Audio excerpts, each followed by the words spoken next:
Ah me, what wounds I saw upon their limbs, wounds new and old, wounds that the flames seared in. It pains me still as I remember it. When they cried out, my master paid attention. He turned his face toward me, and then he said, "Now wait, to these one must show courtesy." In Canto 15 of Dante's Inferno, Virgil and Dante are still in the seventh circle of hell.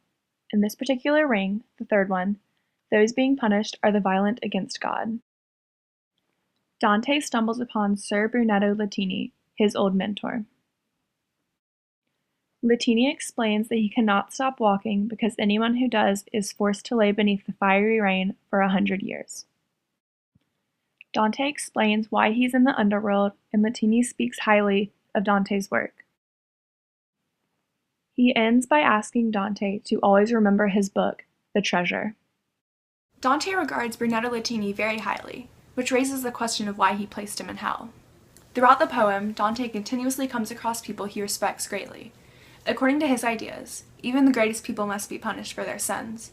However, when he greets these people, he still treats them with respect and often promises to honor their names when he returns to Earth. In Canto 16, Dante and Virgil continue through the third ring of the seventh circle.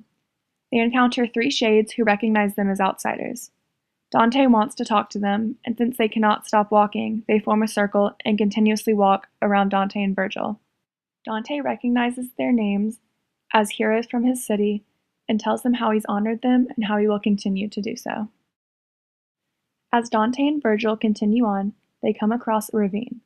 Virgil uses a cord Dante had around his waist as a lasso and pulls up some sort of creature from deep in the ravine. The interesting thing about Canto 16 is its focus on the politics of the time period.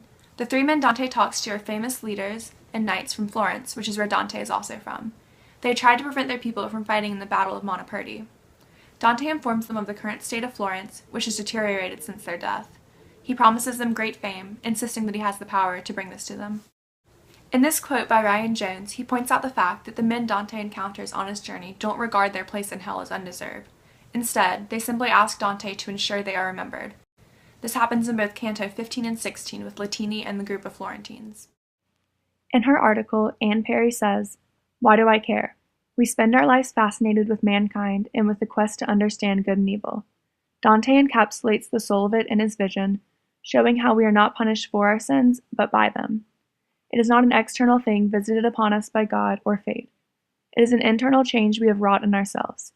Each bad choice diminishes us in a particular way, just as each good one adds to us." Anne Perry really capitalizes on the idea of contrapasso, or counter-punishment. This is a recurring theme throughout Dante's Inferno.